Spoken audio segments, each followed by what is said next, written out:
Hoping to lower the number of arm injuries among youth baseball players, the Florida High School Athletic Association is deciding to take coaching into its own hands, setting mandatory pitch limits and rest days for young pitchers. ABC 7's Adam Cellini spoke with local coaches and a player about the first year under those new rules, and he joins us now with more. Adam. Yeah, Alan, Florida is now one of 44 states with some form of these pitch limit rules in place, and the coaches we spoke with say they're not a problem if you were already looking out for players, but the FHSAA appears to be figuring out how to punish the coaches who are not. I actually like them. Scott Ayers' World Series ring with the Philadelphia Phillies is something few ball players ever earn. Much more common is the scar on his pitching elbow from ulnar collateral ligament surgery, commonly known as Tommy John, a scar he now shares with his teenage son. Right after he was told, he had to have surgery, my mind started racing thinking, what did I do wrong? Jacob Ayer will miss his junior season at St. Stephen's Episcopal School, where Scott has been a pitching coach since 2010. Pitch limits and rest days used to be entirely his call, but not anymore. Last year, the Florida High School Athletic Association mandated its first ever pitch count policy for baseball, including maximum limits for one game and mandatory rest based on age and pitches thrown. For example, a high schooler who throws more than 30 pitches can't pitch the next day. More than 45, and the required rest becomes 2 days. Ayer is a fan of the rule. There's way too many kids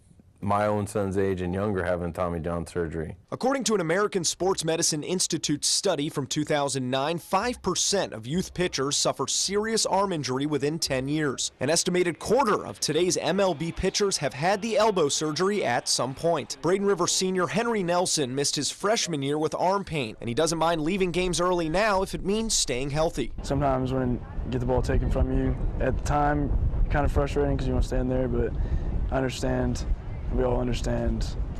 He's just trying to keep us healthy. Head coach Craig Page says he worried more about other teams abusing the rule in its first season last year. You see some teams getting close, and we definitely had to be more, aware of it last year, and our bookkeeper and keeping our charts and stuff to make sure, especially in the postseason, when guys are really wanting to win and move on, obviously. This year, teams are able to report their own pitch counts through an app. According to the FHSAA, over 700 pitchers reported through MaxPreps in the first 3 days of the season. But Page believes enforcement is still behind. You're basically just going, on the honor system of what their scorekeeper is putting into MaxPreps. It's kind of on the other team to, keep track of it as well. So everyone's just kind of monitoring itself for right now. Pitch counts aren't the only solution to baseball's injury epidemic. Orthopedic surgeon Gary Shapiro works with several area athletes who he believes are picking baseball as their only sport too early. Now instead of playing baseball and then playing football or something, we see 24/7, 365 days a year pretty much,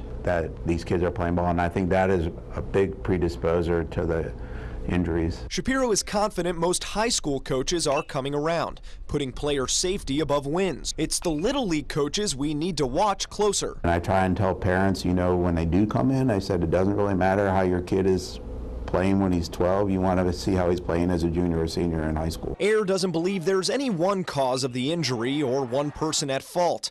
Young players need to speak up when they feel pain, and parents need to choose their coaches wisely. To be sentimental, if you have any attachment to the kids, you look out for them anyways. Another example of just how many arm injuries are showing up in baseball. In the year 2014, more players had Tommy John surgery than an entire decade in the 1990s. Wow. Adam, thank you.